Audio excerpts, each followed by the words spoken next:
Bienvenidos, gracias por estar aquí. ¿Cómo les va? ¿Cómo andan? Buenas noches, Muy bien, ¿qué tal? muy buenas noches. Hola, bueno. Gracias por la invitación. No, por favor, faltaba más. Vamos a saludar a Camilo Vaca Narvaja y vamos a saludar también a nuestro invitado, el diputado, que tengo el nombre por aquí, pero no quiero decirlo mal, ¿vio? Porque después me equivoco. Luis Pastori es diputado de la Nación y está también aquí con nosotros. Vamos a hablar de este tema, pero también vamos a hablar de otras cuestiones que tienen que ver con la coyuntura política y económica de este momento en la Argentina, si les parece. Sí, con todo gusto. En primer lugar, quiero aprovechar que está Camilo aquí después de la conversación con el doctor Dalbón y por tu relación, que todos conocemos y sabemos, con la familia Kirchner. ¿Qué es lo que vos observás respecto de todos los pasos que se van dando, de todas las cosas que van ocurriendo? Y sobre todo te pregunto de la estrategia elegida a la hora de defenderse por parte de la expresidenta.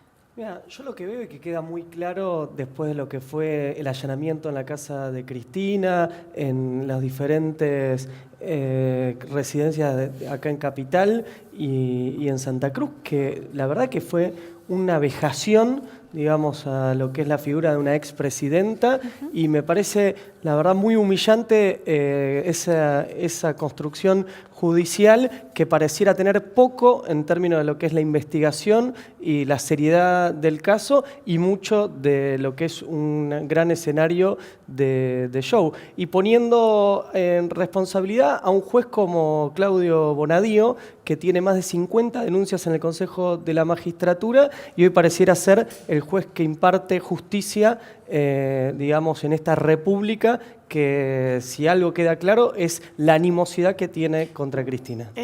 Diputado, quiero preguntarle si tiene opinión formada sobre este tema, sobre todo porque compone un cuerpo legislativo donde, no en su Cámara, sino en la otra, deberá decidirse, entre otras cosas, si hay un desafuero o no para la expresidenta. ¿Cuál es su opinión? Sí, claro. Primero que estamos viviendo, en mi opinión, circunstancias históricas en la Argentina. Los que tenemos un poco más de años sobre nuestras espaldas, hablábamos de la Argentina año verde, cuando decíamos, bueno, nunca vamos a ver preso a un funcionario, un dirigente, hablar de un presidente de la Nación, un expresidente, ex vicepresidente, hoy está Amado Vudú con condena, preso, un ministro como debido, que tal vez haya sido el ministro más poderoso que haya tenido la Argentina en su historia, pero no solamente funcionarios, sino también empresarios, porque un hecho de corrupción tiene dos partes necesariamente. De modo que me parece que esto es un hecho muy auspicioso. Y más allá de cargar las tintas, si es tal o cual juez, me parece que tenemos que ver realmente si se produjeron o no los hechos de corrupción, ¿no? Yo creo que es fundamental lo de la justicia y sinceramente creo que al revés, Cambiemos desaprovechó una oportunidad para ir en una reforma de lo que es el Poder Judicial que está muy cuestionado de parte de la sociedad. Creo que eso es uno de los planteos que nos quedó pendiente en el gobierno anterior y lo que queda claro es que nunca van a tener una justicia independiente ni organismos independientes cuando tienen en la Oficina Anticorrupción a una militante partidaria de Cambiemos como Laura Alonso. Y cuando uno toma los fallos y las decisiones de Bonadío en términos de las citaciones de Cristina, la verdad que llama mucho la atención. Yo recuerdo, recién comentaba Nicolás, cuando se la cita por el tema del memorándum con Irán y la causa de dólar futuro, eso fue el 13 de abril del 2016. ¿Saben lo que ocurrió el 13 de abril del 2016? Había pasado la primera corrida cambiaria que le costó al gobierno 11.000 millones de dólares del Banco Central y el dólar se había disparado a 14,60. El 13 de agosto fue que el dólar llegó a los 27 pesos y Bonadío la llama a indagatoria por la causa de los cuadernos, que tendríamos que, mejor dicho, de las fotocopias. Y ahora, con un dólar que supera los 40 pesos, Bonadío la procesa. La verdad que eso es lo que uno no quiere decir que la justicia no avance. Cristina siempre se mantiene a derecho, pero pareciera que está muy atado con todas las situaciones económicas que este gobierno no pone en agenda ni da soluciones. Ya que hablas de la justicia, ¿cómo hubiera tomado la oposición si el gobierno hubiera avanzado sobre la remoción de los jueces? O sea, se podría haber planteado como que el gobierno está armando una justicia a su modo. Yo creo que hay ámbitos institucionales, el Senado es uno, la Cámara de Diputados es otro, donde se tienen que plantear una reforma a lo que es el Poder Judicial y que se escuchen todas las voces. Diputado, ¿qué cree respecto del funcionamiento de la justicia y de una, digámoslo, esto también es así, hay una mirada de la sociedad argentina sobre la justicia que no es la mejor? Son los mismos jueces de siempre. Sí, primero aclarar, para que no quede un concepto equivocado, de que la Oficina Anticorrupción no forma parte de la estructura del Poder Judicial, es un órgano administrativo que depende del Poder Ejecutivo, no es parte de la justicia. Pero yendo Tendría que ser independiente, ¿no? Yendo al tema... Que no lo es.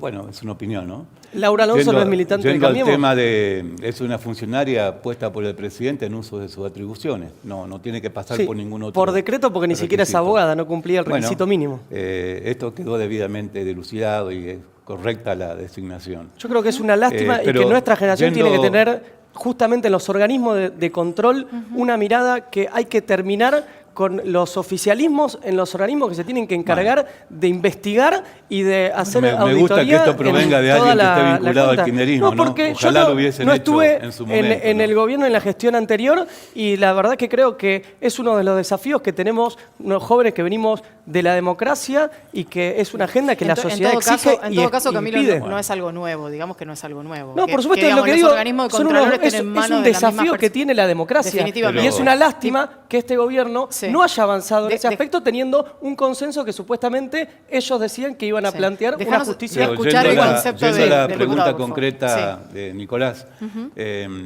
Bueno, el Poder Judicial es el Poder Judicial que tenemos.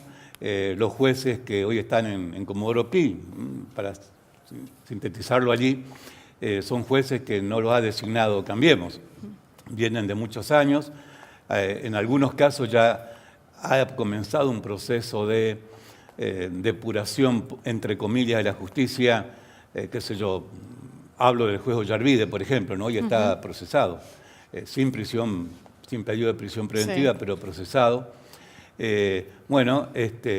Todos sabemos que cambiar una estructura judicial como la que tenemos en la Argentina tiene sus bemoles, no es una cosa que se decide por decreto ni por la decisión de una persona, es un proceso que tiene sus procedimientos judiciales, legislativos, etcétera, de modo que me parece que hemos tenido una justicia que ha dormido una larga siesta durante muchos años, especialmente durante los últimos años del anterior gobierno, y que ahora en algunos casos se ha despertado en buena hora, y en buena hora que esto nos hace ver, yo lo vivo como un soplo de aire vivificante, no me parece que podemos tener esperanzas los argentinos de tener una justicia que actúa en tiempo, en forma, controlando no solamente a los que se fueron, sino también a los que estamos.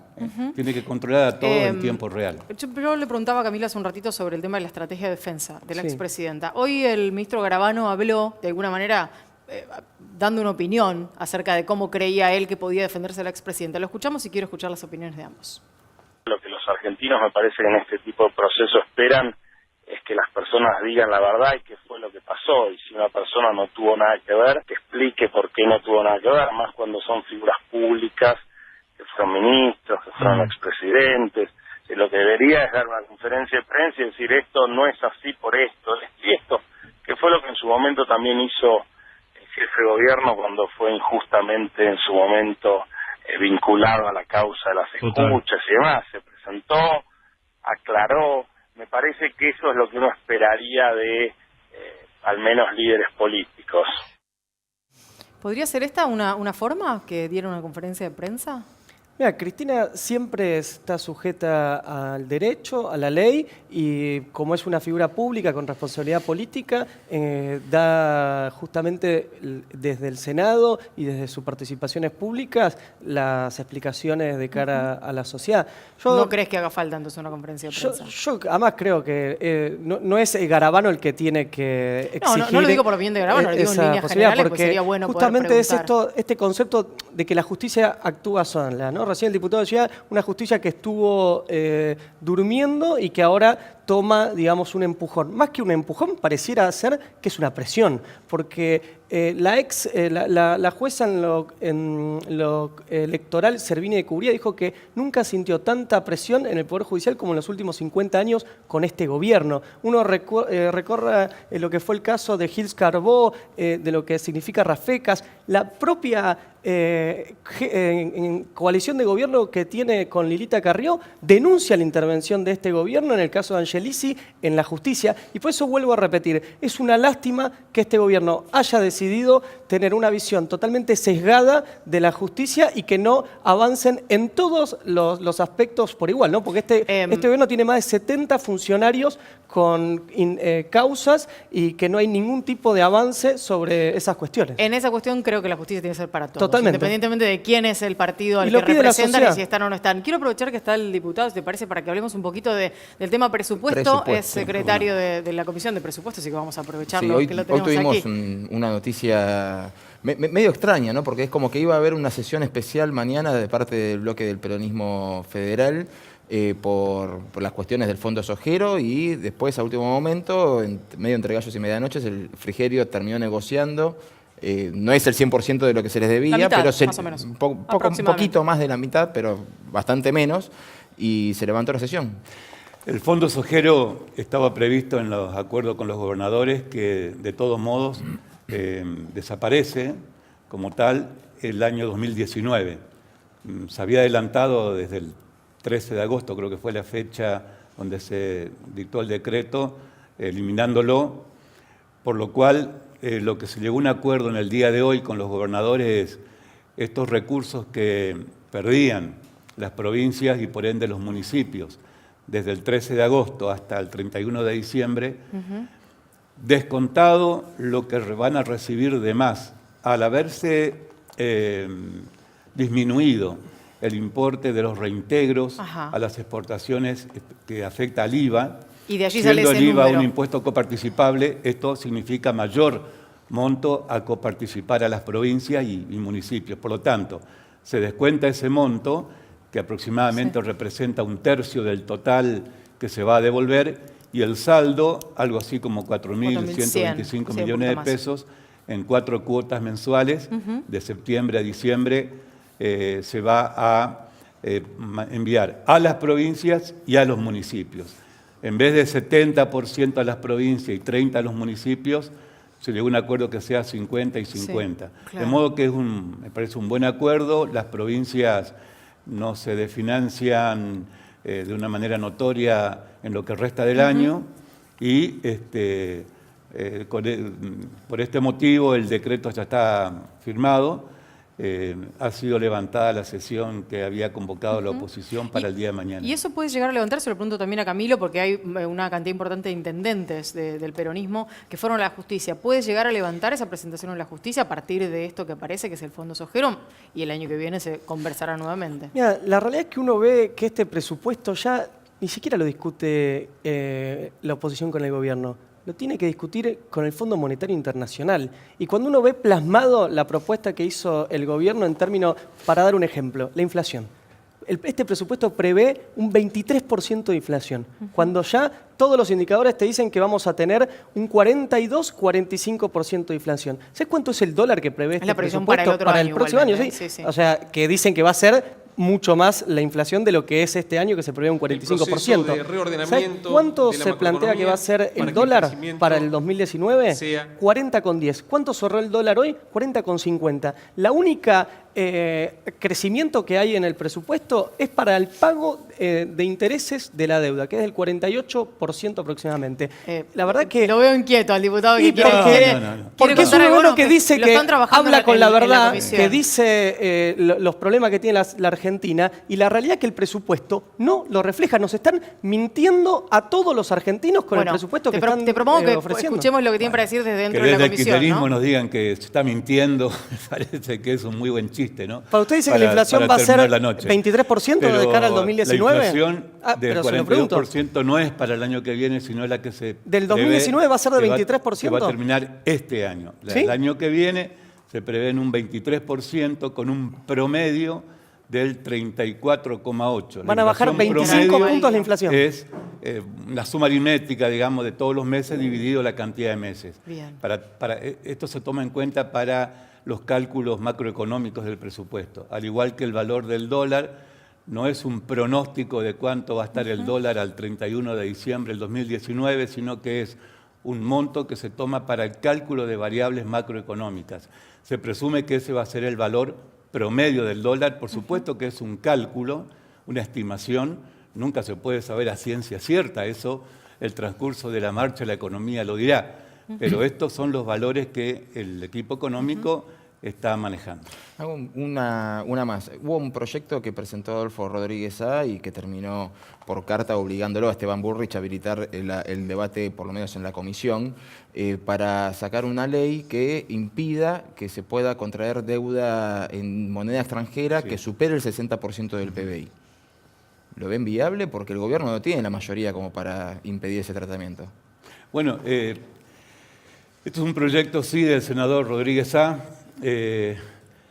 Las previsiones hoy están, o mejor dicho, los cálculos hoy están en que la deuda pública ronda el 50 y pico %, ¿no?, del Producto Interno Bruto. Fijar un límite, claramente, en un contexto en el que con la apreciación del tipo de cambio, con la apreciación del dólar, por supuesto, el Producto Bruto medido en dólares baja, ¿sí? Por lo tanto, el monto de la deuda, medido en porcentaje, sube. Claro. Lo que se pretende claramente es dinamitar con esto cualquier tipo de acuerdo que se pueda llegar con el Fondo Monetario Internacional. Así que pero puede llegar a avanzar. Esta es la realidad. Y de poder puede, cambiemos de Irigoyen para acá, es el primer gobierno que no tiene mayoría propia en ambas cámaras del Congreso. Es decir, que depende si toda la oposición en conjunto avanza en una sola dirección, bueno, es probable que consigan los votos para aprobar alguna ley. ¿Se acuerdan la ley, por ejemplo, que pretendía retrotraer tarifas, congelarla, etcétera? Sí, exacto. Que obligó a un veto presidencial. Bueno, el número lo tienen en ese caso. Yo creo que confío, ¿no?, y espero en la prudencia, en el criterio de los bloques que componen la Cámara, tanto en Senado como en diputados, para que finalmente una cuestión de este tipo no se apruebe. Me parece que no corresponde en este momento, ¿no? O sea, perdón, tengo que cerrar, me están pidiendo que vayamos a la pausa. Les agradezco a ambos que hayan venido, seguramente los vamos a volver a convocar para seguir. Muchas gracias a Bueno, Lorena, Nicolás, y la verdad que un gusto poder Gracias. debatir con el diputado. Muchísimas Bueno, es un gracias a gusto, ambos. muy amable.